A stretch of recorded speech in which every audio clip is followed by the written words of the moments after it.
Béni soit le nom de notre Seigneur.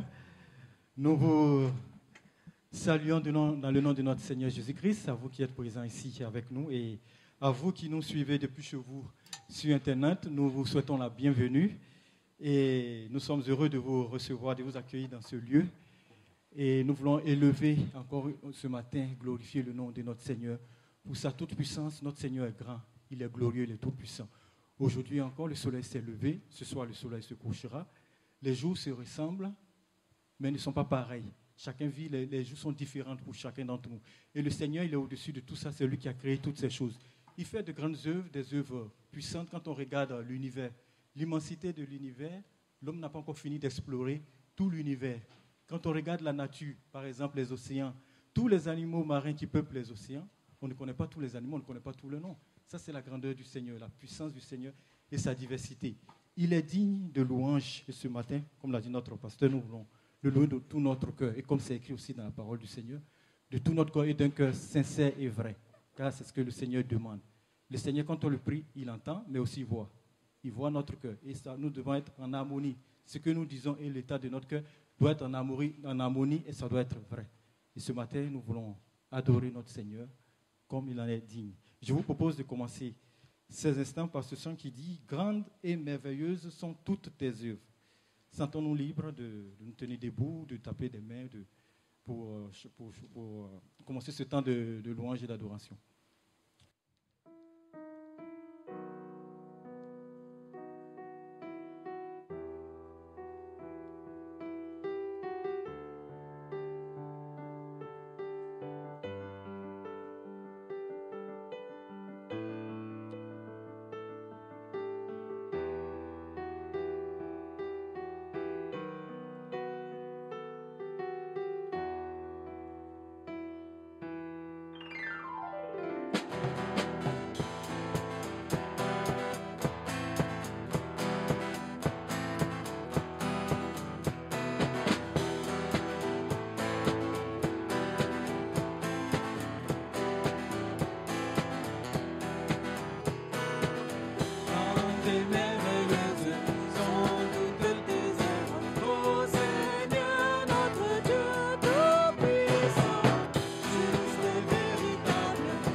au Seigneur. Amen. Nous te louons, nous te bénissons, Seigneur, notre Dieu, Père éternel. Tu es digne, tu es glorieux, tu es élevé en sainteté et en toute puissance. Seigneur, notre Dieu, tu es glorieux. Nous t'adorons et nous te bénissons. Gloire à toi, Seigneur.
Il règne en majesté, il siège sur son trône de gloire.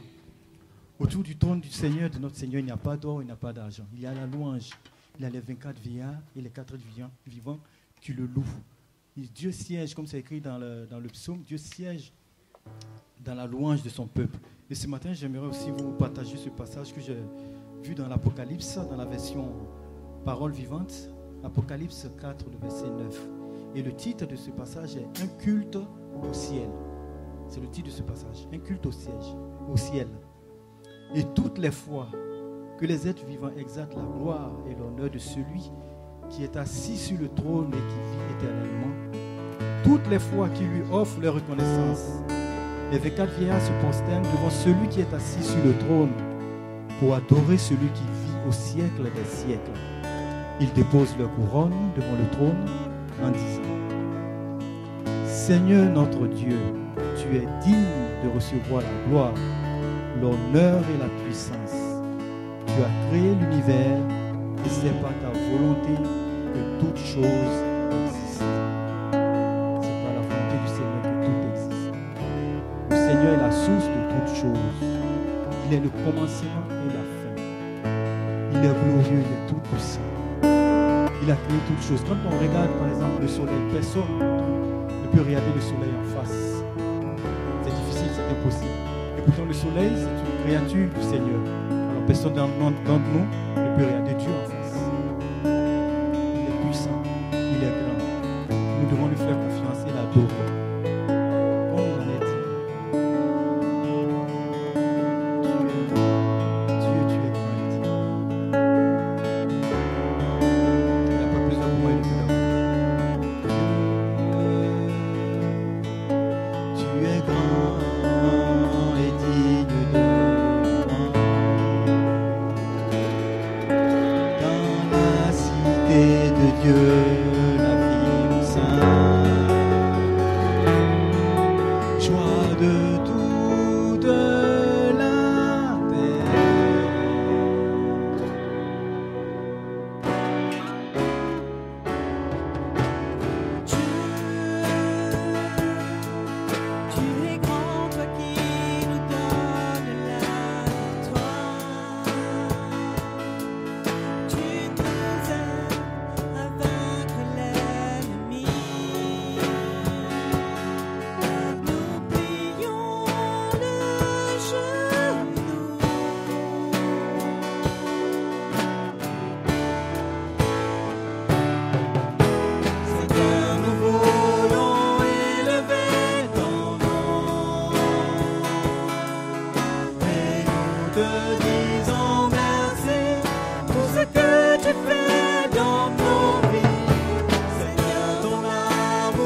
Bienvenue à tous.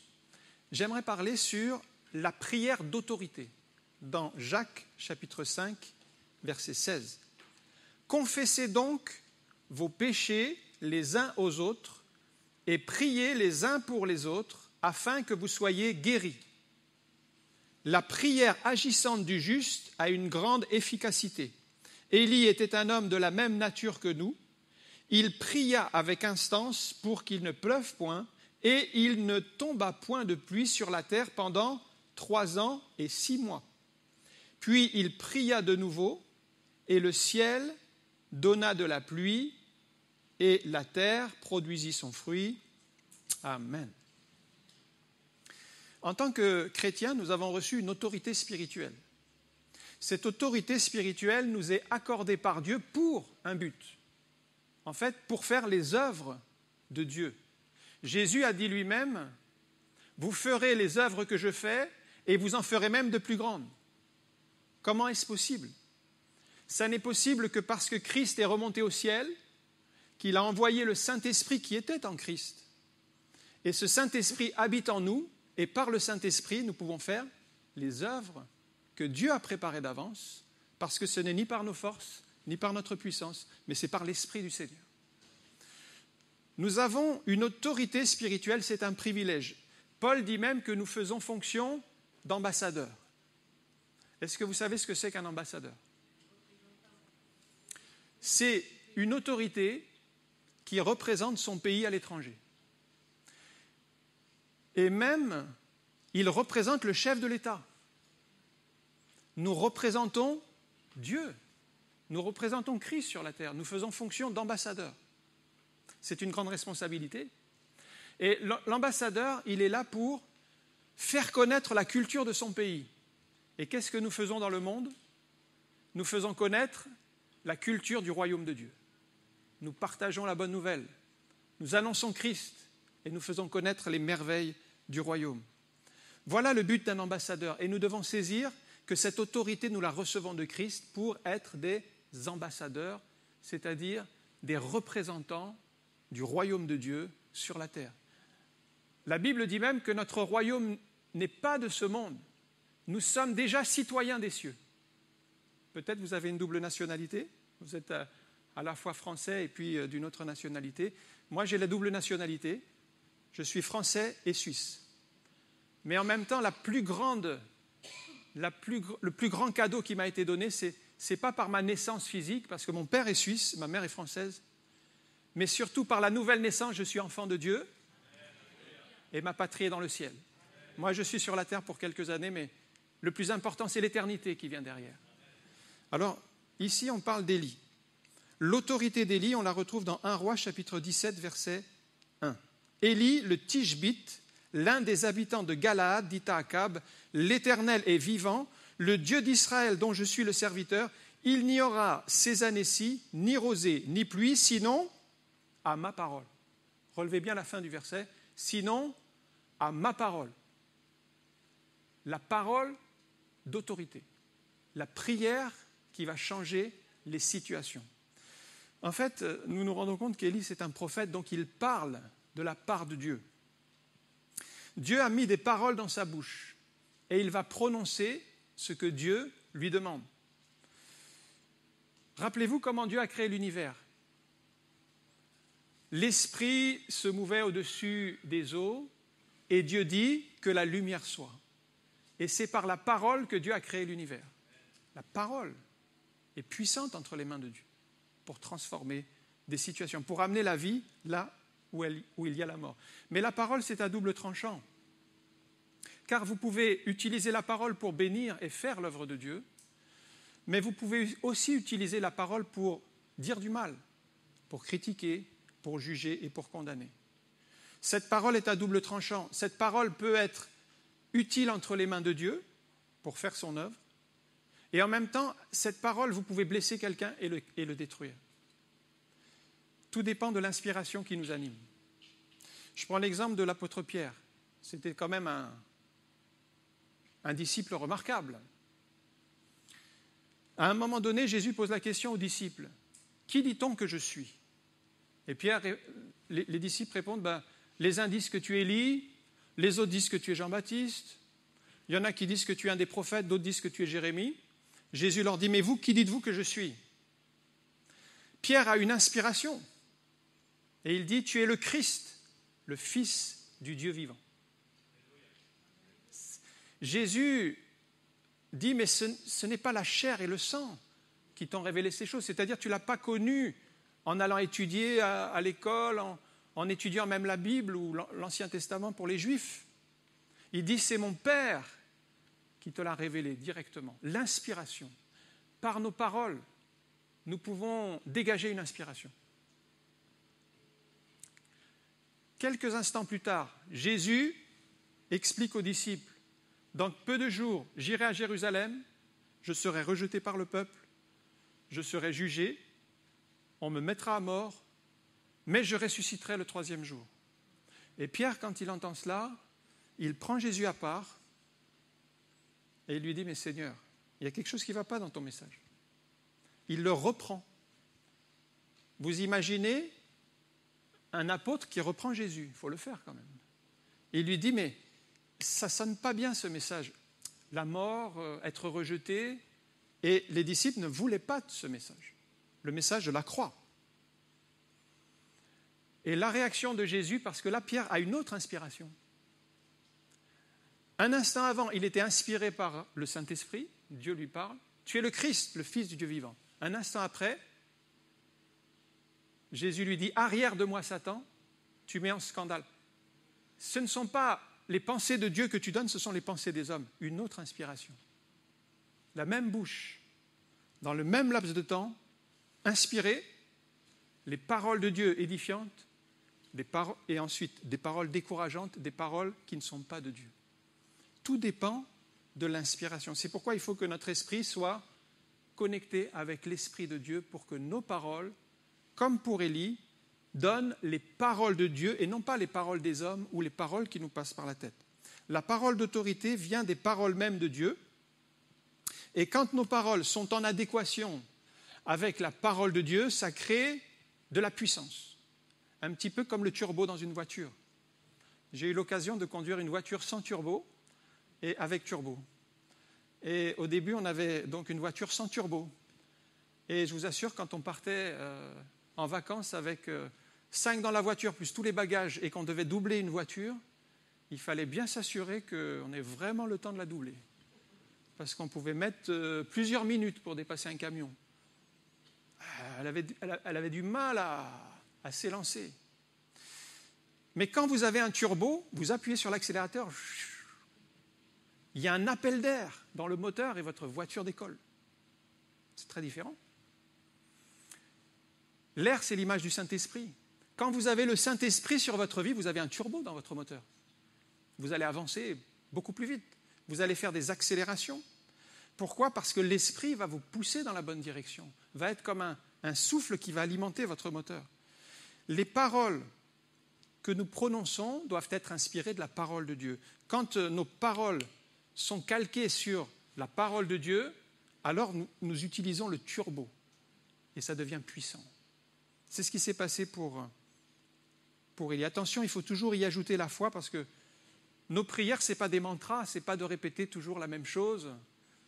Mais Jésus dit dans Jean 6, « Les paroles que je vous ai dites sont esprit et vie. » C'est ces paroles-là dont nous avons besoin. Les paroles de Jésus sont esprit et vie. Ça va donner de la puissance, ça va donner de l'autorité à notre prière. La prière d'autorité est conduite par le Saint-Esprit. Élie ne prie pas tout ce qui lui passe par la tête. En fait, notre communion avec Dieu va nous donner une prière d'autorité. Vous l'avez remarqué dans le texte que nous avons lu, il est dit que Élie, c'était d'abord un serviteur. Et on ne peut pas avoir une prière d'autorité si on n'est pas d'abord un serviteur de Dieu, si on n'a pas obéi au Seigneur. Vous voyez, Jésus a beaucoup enseigné sur le fait d'être un disciple. Mais aujourd'hui, il y a beaucoup de gens qui veulent être bénis, qui veulent recevoir toujours davantage et plus de gloire de Dieu, plus de bénédictions dans leur vie. Mais qui veut vraiment être un disciple aujourd'hui ? Un disciple, ça veut dire 3 choses. Si quelqu'un veut être un disciple, dit Jésus, qu'il renonce à lui-même. C'est difficile, ça. Ce n'est pas l'évangile de la prospérité, de la bénédiction, tout s'ouvre, tout est fait. Renonce à toi-même. Porter chaque jour sa croix. C'est facile ou c'est difficile, ça? Difficile. Porter sa croix, ça veut dire accepter l'opprobre de Christ, qu'on soit méprisé, rejeté comme Christ a été rejeté, qu'on soit mis de côté, humilié à cause de notre foi. Porter sa croix, ce n'est pas facile d'être un disciple. Et puis, suivre, qu'il me suive, chaque jour suivre le Seigneur. Alors, c'est facile de suivre le Seigneur quand on est entre chrétiens, mais quand on est dans un milieu où le monde domine, ce n'est pas facile. Ce n'est pas facile d'être un disciple. C'est pourquoi il y a beaucoup de croyants, mais il y a peu de disciples. Les disciples sont ceux qui obéissent à la parole de Dieu. Il y a toujours beaucoup moins de candidats. Le message de Jésus était même si peu populaire que certains de ses disciples l'ont abandonné. Quand Jésus a commencé à parler, « Si vous ne mangez ma chair, si vous ne buvez mon sang, vous n'aurez pas la vie éternelle. » Et les disciples ont dit, mais qui peut entendre ces paroles? Et ils commencèrent à l'abandonner. Jésus s'est retourné vers les 12. Et vous, ne voulez-vous pas aussi partir? Et c'est là où Pierre, on voit qu'il est un disciple. Pas un disciple lointain, mais un disciple accroché à Jésus. Parce qu'il dit, à qui d'autre irions-nous? Tu as les paroles de la vie éternelle. À qui d'autre? Ça veut dire, nous ne lâcherons pas. Nous te suivrons jusqu'au bout. Nous renoncerons à nous-mêmes, nous porterons notre croix, nous serons des disciples. Donc cette détermination les ont accompagnés. Et effectivement, les 12 ont vraiment suivi jusqu'au bout, mais parmi tous les disciples qui étaient là autour du Seigneur, beaucoup l'ont abandonné parce qu'ils n'étaient des disciples. En fait, c'était des croyants pour un temps, mais ils n'étaient pas des réels disciples de Christ. La prière d'autorité confronte les autorités démoniaques. Élie va confronter Akab. Vous avez certainement entendu parler d'Akab. Akab, c'est un mauvais roi en Israël. Mais pas qu'un mauvais roi. Si on fait le palmarès des plus mauvais rois, Akab, c'est le plus mauvais roi de tous les mauvais rois d'Israël. Et Élie va confronter l'esprit qui est derrière Akab, qui est un esprit démoniaque. Akab est marié à Jézabel. Jézabel, c'est une femme qui a implanté l'idolâtrie en Israël. Elle a fait tuer les prophètes. Elle a fait mettre à mort les sacrificateurs, tous ceux qui servaient dans le temple. Elle a installé le temple de Baal dans le cœur du peuple. Elle est animée d'un esprit démoniaque. On a un couple, en fait, ici. Akab et Jézabel, c'est le pire couple, le plus mauvais. On dirait que les méchants s'attirent. Les deux méchants s'attirent l'un l'autre et ils forment un couple de grands méchants, animés d'une inspiration diabolique pour la destruction du peuple de Dieu. Eh bien, Élie va confronter la personne la plus importante du royaume d'Israël, c'est-à-dire Akab et sa femme, qui pouvait d'un mot le faire tuer. Eh bien, la prière d'autorité, frères et sœurs, nous donnera de confronter des puissances. Aujourd'hui, ce n'est pas un Akab ou une Jézabel, mais ce sont des puissances. Parce que Akab et Jézabel sont morts, mais les puissances qui les animent, elles sont toujours là. Et la prière d'autorité va vous faire vous lever et vous dresser contre ceux qui sont animés d'un esprit démoniaque, un esprit impur qui les conduit à faire le mal. La prière d'autorité est efficace et durable. Quand Élie a prié, la pluie a cessé de tomber pendant 3 ans et demi. La prière est efficace. C'est une prière d'autorité. Et quand il s'est mis à nouveau à prier, la pluie est revenue.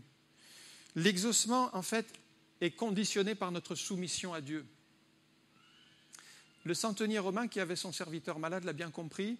Il dit à Jésus, c'est même pas la peine que tu rentres sous mon toit, dis seulement un mot et mon serviteur sera guéri. Moi, j'ai des supérieurs qui me donnent des ordres, mais j'ai aussi des soldats sous mes ordres. Je dis à l'un va, et il va. Il a compris que la maladie même est soumise à la parole de Christ. Il dit que si toi, Jésus, tu dis maladie, tu pars, la maladie part. Il y a une telle autorité dans la parole de Jésus.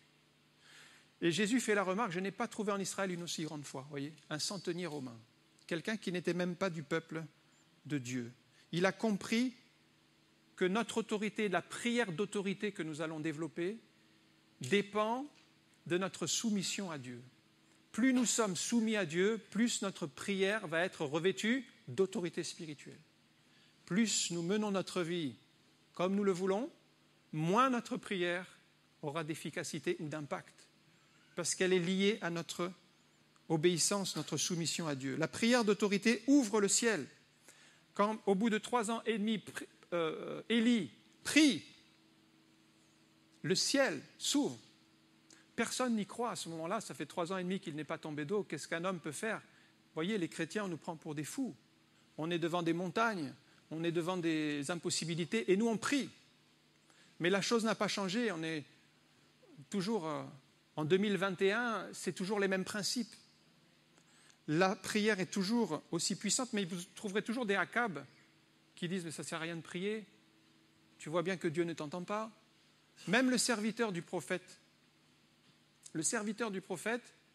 Élie l'envoie regarder au loin, est-ce que tu ne vois pas un petit nuage? Rien du tout.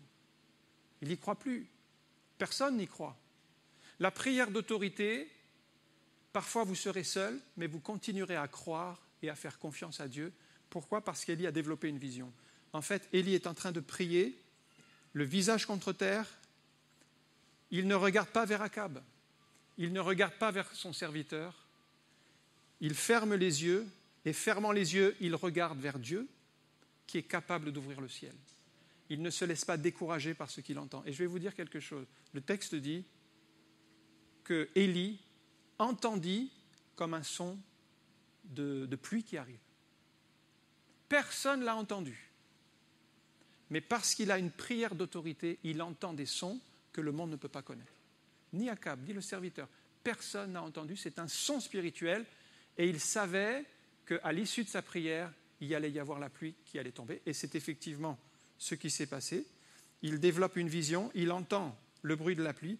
Il dit à Akab, tu peux déjà partir. Akab n'y croit pas. Le texte dit, en peu d'instants. Ça, c'est la main de Dieu, frères et sœurs. En peu d'instants, le ciel s'obscurcit, la pluie tomba et la bénédiction s'est répandue sur le pays. Il y a eu beaucoup de prières, beaucoup de temps où il ne s'est rien passé, mais quand Dieu prend le contrôle de la situation, la chose s'accélère. Alors, c'est peut-être votre cas ce matin. Vous êtes seul à croire, un petit peu comme Élie, parce que dans votre famille, votre mari ne croit pas, ou votre épouse ne croit pas, vous êtes tout seul. Vous priez pour vos enfants, vous ne voyez aucun changement, vous êtes découragé.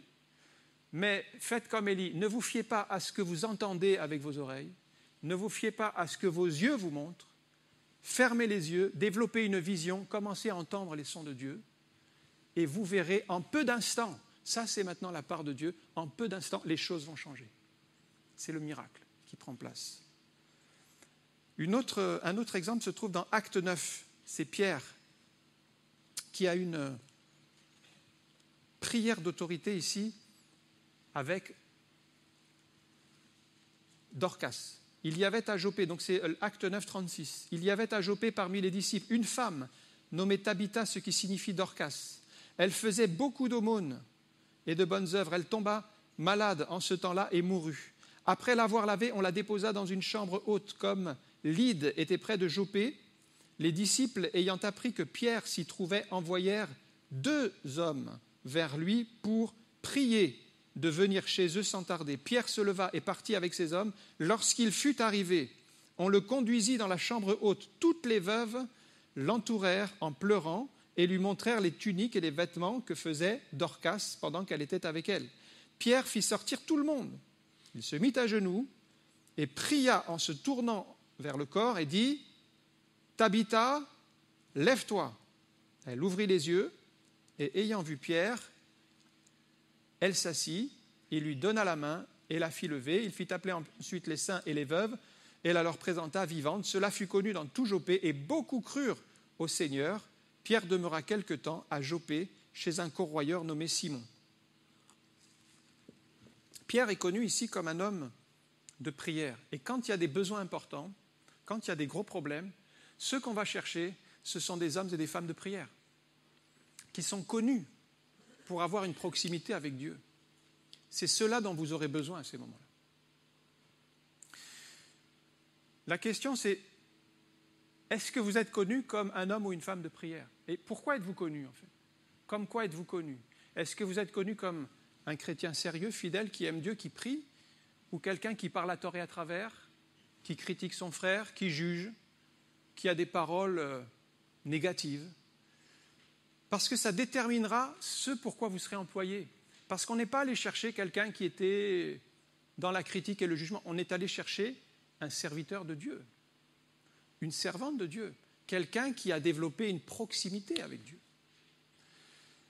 Vous serez amené à faire des choses en fonction de ce que vous dites ou de ce que vous faites. Et si vous ne faites pas, vous ne serez pas conviés. Alors ne soyez pas étonnés. Si vous n'êtes pas conviés dans les moments importants, il y a peut-être une raison. Et il faut se poser des questions dans notre esprit et de se dire, peut-être il faut que je mette de côté telle ou telle activité, que je me concentre davantage sur les choses de Dieu. C'était le cas de Pierre. Pierre avait une autorité du fait de sa communion avec Dieu. Mais si vous critiquez tout le temps votre frère ou votre sœur, mais Dieu vous fuit et vous n'avez pas d'autorité spirituelle. Dieu ne peut pas vous bénir. Dieu ne peut pas vous accorder des grâces et des bénédictions. Et quand il y a des gros problèmes, on ne cherche pas n'importe qui. On cherche des personnes qui ont une relation avec Dieu. On cherche des personnes qui ont un bon témoignage. On cherche des personnes qui sont proches du Seigneur. Un homme de foi, Pierre. Si vous doutez, quand vous priez, vous doutez constamment, vous ne croyez pas que Dieu peut le faire, en fait, vous éteignez la puissance de votre prière. Jésus l'explique dans Marc 11, 23. « Je vous le dis en vérité, si quelqu'un dit à cette montagne, ôte-toi de là et jette-toi dans la mer, et s'il ne doute point dans son cœur. » Vous pouvez souligner cette phrase, qui vient au milieu de la prière, mais il y a une raison fondamentale. « Et s'il ne doute point dans son cœur, mais croit que ce qu'il dit arrive, il le verra s'accomplir. » La seule chose que Dieu demande quand on prie, c'est de croire, de chasser le doute, l'incrédulité de notre cœur. Le plus grand reproche que Jésus fait aux disciples, ce n'est pas tellement qu'ils ne prient pas assez, qu'ils ne sont pas assez dans lire la Bible, ces choses-là. Le plus grand reproche qui vient le plus souvent, c'est « Homme de peu de foi, pourquoi avez-vous douté ?» Homme de peu de foi, gens de peu de foi. Constamment, Jésus leur dit « Mais pourquoi avez-vous douté? Pourquoi vous ne croyez pas ?» C'est quelque chose qui ne plaît pas au Seigneur. Un jour, une femme avait eu un enfant par miracle, c'est à l'époque du prophète Élisée. Elle ne pouvait pas avoir d'enfant, Élisée a prié, elle a eu un enfant, et puis l'enfant a grandi, mais un jour, alors qu'il était dans les champs, il a eu très mal à la tête, il est revenu voir sa mère, et il est mort sur les genoux de sa mère, alors qu'elle priait pour lui. Et elle l'a laissé là dans le lit, et elle est allée voir l'homme de Dieu, Élisée. Alors, Élisée a envoyé Géasi, et lui a dit, tu prends mon bâton, et tu vas la mettre sur la tête de l'enfant, et tu vas prier pour lui. Et Géasi, le serviteur, est arrivé vers l'enfant, il a mis le bâton, il ne s'est rien passé. Pourquoi? Parce que Géasi avait des problèmes dans sa vie, il n'avait pas la prière d'autorité. Il est revenu vers l'homme de Dieu, il dit, mais il n'y a eu ni voix, ni bruit, rien ne s'est passé. Et lorsque Élisée arrive dans la chambre où était couché l'enfant, il met sa bouche contre sa bouche, ses yeux contre ses yeux, ses mains contre ses mains, il prie avec la prière d'autorité, la chaleur revient dans le corps de l'enfant. En fait, l'âme qui était partie revient et l'enfant revient à la vie. La prière d'autorité fait la différence. Mais en réalité, ce qui fait la différence, c'est qu'Élisée avait une communion avec Dieu qu'il avait développée, tandis que Géasi, c'était un croyant artificiel, un croyant de surface, qui n'a pas pu exercer l'autorité. Pierre, donc, quand il arrive chez Dorcas, il fait sortir tout le monde. C'est d'ailleurs la même méthode que Jésus, quand il était allé pour la résurrection de la fille de Jaïrus. Il fait sortir tout le monde. Ça veut dire quoi? Il y avait des gens qui pleuraient, il y avait des gens qui doutaient, il y avait des gens qui n'y croyaient pas. Il fait sortir tout le monde. Pourquoi? Juste pour avoir un climat de foi. et prier pour la personne. Il n'a pas trouvé, en fait, dans les croyants qui étaient là, il n'a pas trouvé une personne qui pouvait venir avec lui pour prier à ce moment-là. Il n'a pas trouvé.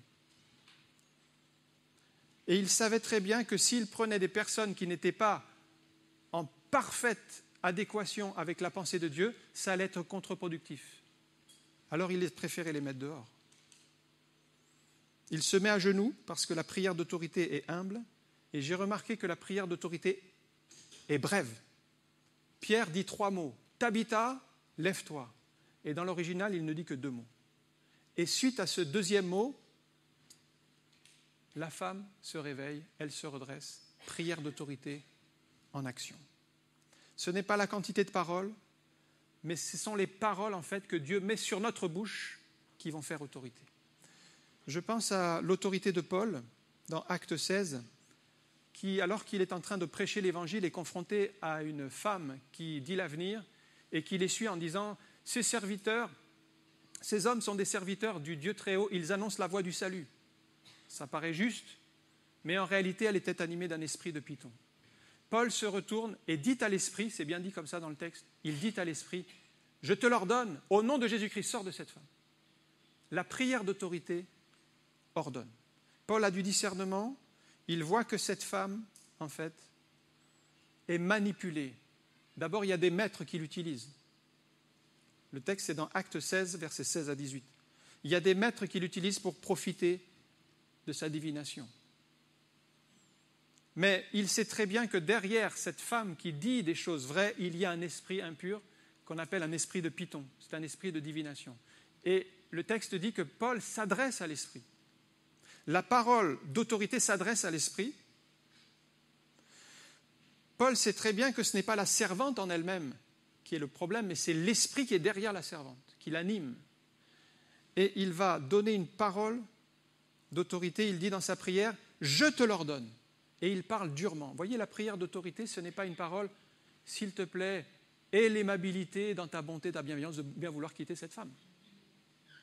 Ce n'est pas une prière gentille. Il ordonne, c'est-à-dire il s'arrête, il s'adresse à l'esprit, il ne s'adresse pas à la femme. Il dit à l'esprit « Je te l'ordonne, au nom de Jésus-Christ, sors ». La prière d'autorité, c'est une prière audacieuse, c'est un ordre. Et l'esprit est obligé d'obtempérer.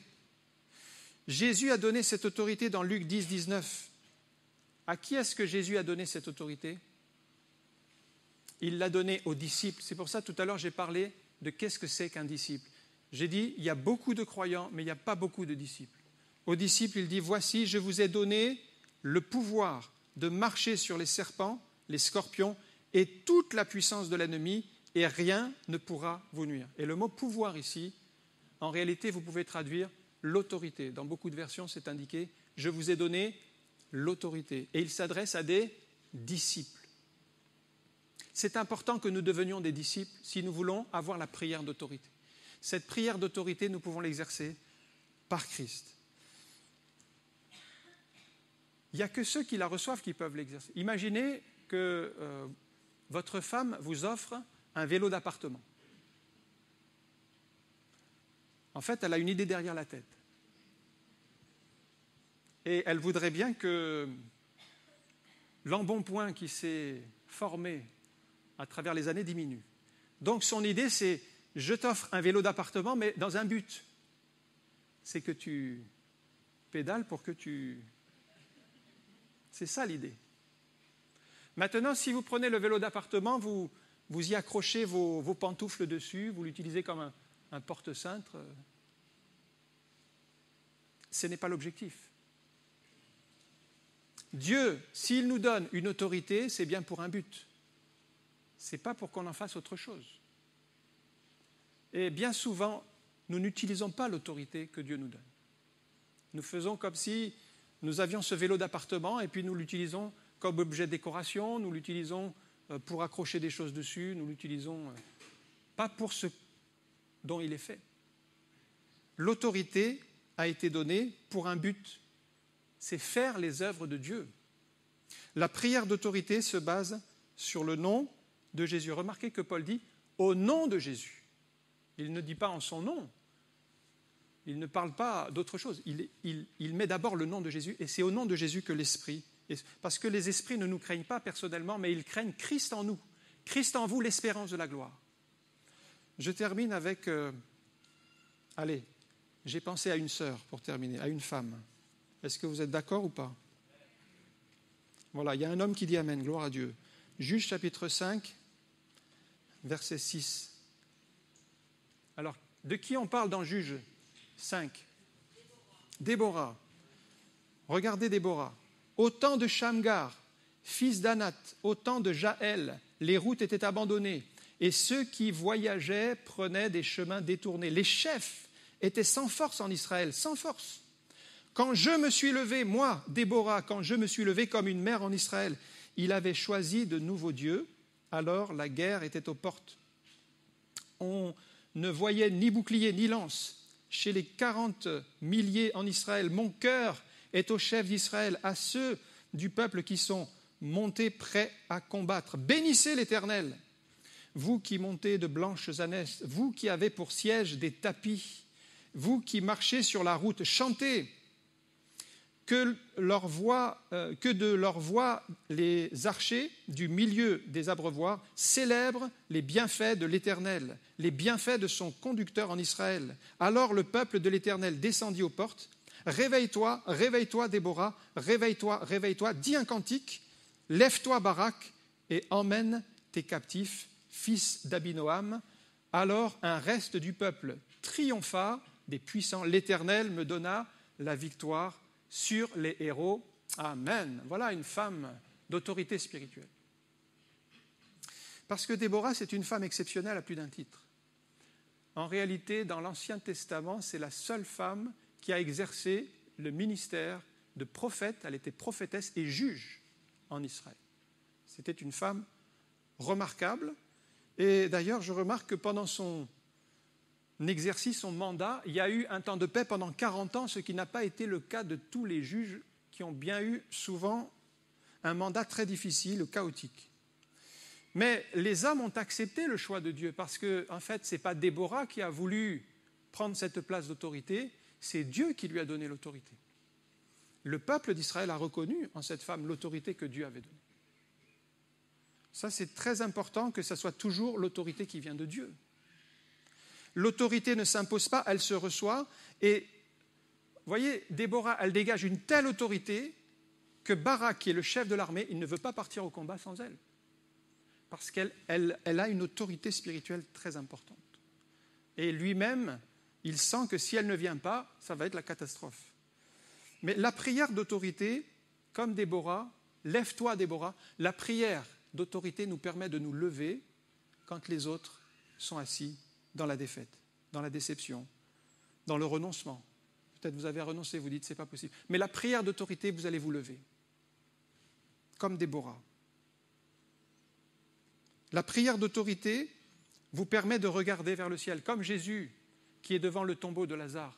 Dedans, c'est la mort. Ça fait 4 jours qu'il est mort, Lazare. Il n'y a plus rien à faire. Mais Jésus se lève et il regarde vers le ciel.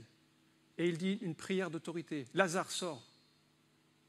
La prière d'autorité s'exerce quand vous vous levez et que vous regardez, non pas la difficulté, mais vous regardez vers Dieu qui peut changer la difficulté.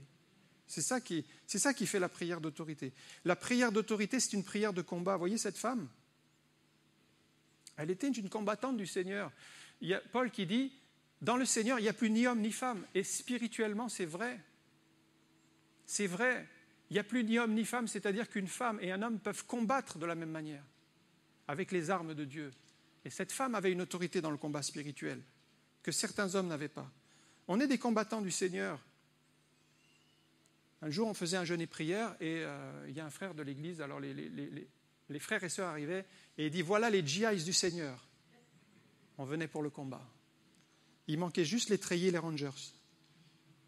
Vous pouvez tous prendre au combat de Dieu. Mais aujourd'hui, ce qu'on a besoin de plus en plus, c'est de frères et sœurs qui combattent. Pas simplement des frères et des sœurs. Tout le monde a sa place dans le combat. Regardez Colossiens 4,12. Épaphras, qui est des vôtres, vous salue, serviteur de Jésus-Christ. Il ne cesse de combattre pour vous dans ses prières, afin que vous teniez bon, comme des hommes faits, demeurant disposés à faire la volonté de Dieu.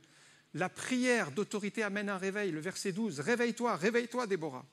Le peuple s'était endormi. Barak n'avait pas pris ses responsabilités. Il avait peur, il manquait de bravoure. Déborah suscite un réveil spirituel. La prière d'autorité, prise de conscience que Dieu peut tout faire. Verset 13, « La prière d'autorité amène la victoire. Alors, un reste du peuple triompha. » Pourquoi ? Parce qu'une femme s'est levée en Israël comme une mère et a dit « Nous irons combattre au nom de l'Éternel ». En voyant l'exemple de Déborah, tout le peuple a repris courage et ils sont allés au combat. Il n'y aurait pas eu cette femme, il n'y aurait pas eu la victoire. Votre attitude va déclencher deux choses. Soit vous allez encourager les autres par votre attitude comme Déborah, par votre autorité spirituelle, soit vous allez les décourager. J'aimerais qu'on prie un instant, car la prière d'autorité, c'est une arme puissante. Nous devons réaliser que nous ne sommes rien ce matin, mais que Dieu est tout. Et que si vous mettez votre parole, votre prière en adéquation avec la parole de Dieu, alors vous allez pouvoir vous appuyer sur ses promesses. Dieu cherche des hommes et des femmes. C'est pourquoi j'ai voulu mentionner l'exemple de Déborah. Parce que chacun a sa place pour exercer l'autorité spirituelle dans le combat du Seigneur.